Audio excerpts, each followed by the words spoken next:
বারবার জিজ্ঞেস করা সত্ত্বেও আপনি কেন কথাটা ঘোরাচ্ছেন? আমি তো বুঝতে পারছি না আপনি কি ভেবে এসব বলছেন। স্যার, আপনার মনের ইচ্ছেটা কি বলুন না স্যার, কি বলুন। দিয়ে আমি মাকে বলছি তুমি আমার সঙ্গে বেরোচ্ছ। সুখীর সঙ্গে দেখা করলে তোমার মনটা ভালো লাগবে, ঠিক আছে?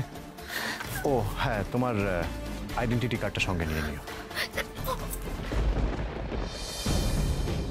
আমাকে জানতেই হবে স্যার, আপনার মনের মধ্যে ঠিক কি চলছে।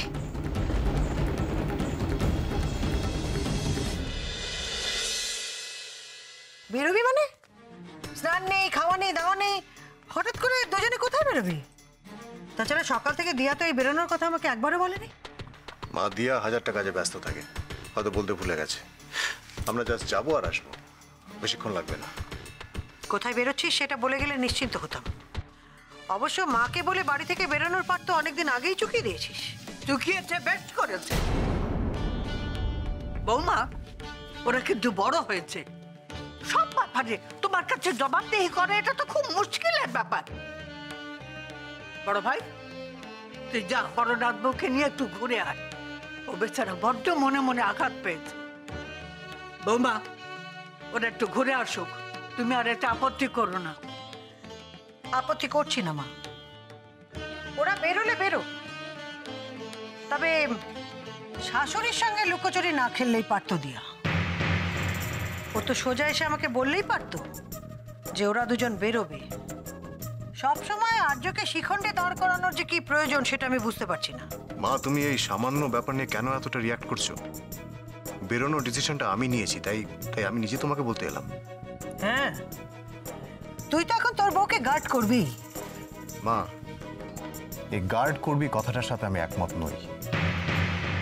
হ্যাঁ, আমি চাই সবসময় ওর পাশে থাকতে, হাজবেন্ড হিসেবে। আর আর আর কি? থাক না মা এখন এসব কথা। তুমি এখন হাসি মুখে দিয়াকে আমার সঙ্গে যাওয়ার পারমিশনটা দাও না।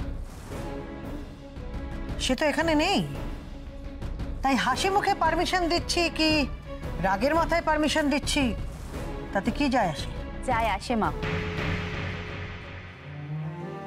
আপনি তো দিয়াকে চেনেন না, ইয়া আর্যদার মুখ দেখে ঠিক বুঝতে পেরে যাবে যে আপনি আর্যদাকে হাসি মুখে পারমিশন দিয়েছেন নাকি পারমিশন দেওয়ার সময় আপনার মুখ ভার ছিল।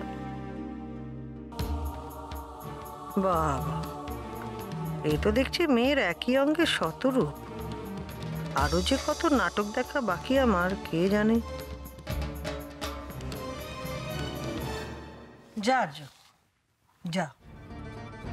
বউকে নিয়ে যখন বেরোনোর ব্যাপারে মনস্থির করেই ফেলেছিস তখন যা, ঘুরে আয়, সাবধানে যাস। বউকে নিয়ে রাস্তায় বেরিয়ে আবার কোনো কাণ্ড বাঁধিয়ে বসিস না।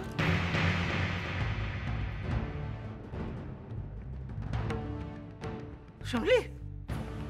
শুনলে মেজনাথ বউ, তোর শাশুড়ির কথাগুলো শুনলি? বউকে নিয়ে রাস্তায় বেরিয়ে কোনো যেন কাণ্ড বাঁধিয়ে বসো না। আশ্চর্য, রাস্তায় কি ঘটছে না ঘটছে সেদিকে নজর না দিয়ে নিজের বাড়িতে কি হচ্ছে, প্রত্যেকটা দিন কি ঘটছে, কেন ঘটছে সেদিকে নজর দিলেই তো ভালো হয়। বড় ভাই, বড় ভাই, তুই বড়নাথ বউকে নিয়ে একটু ঘুরে আয়, ও বেচারা মনে মনে বড্ড আঘাত পেয়েছে। তুই ভাব, এত কষ্ট করে যে জিনিসটা সে গড়েছে, যেটা হচ্ছে বাহবা পাওয়ার যোগ্য, আর তার বদলে কিনা বাড়ির সকলের কাছে কড়া কড়া কথা শুনছে। এটা শুনতে কারোর ভালো লাগে? তুই ওকে নিয়ে যা ভাই, তুই কিন্তু ওর সবচেয়ে বড় আশ্রয় এ বাড়িতে। হ্যাঁ, ওকে আগলে আগলে রাখিস ভাই, ওকে চিরদিন আগলে আগলে রাখিস, আগলে আগলে রাখিস।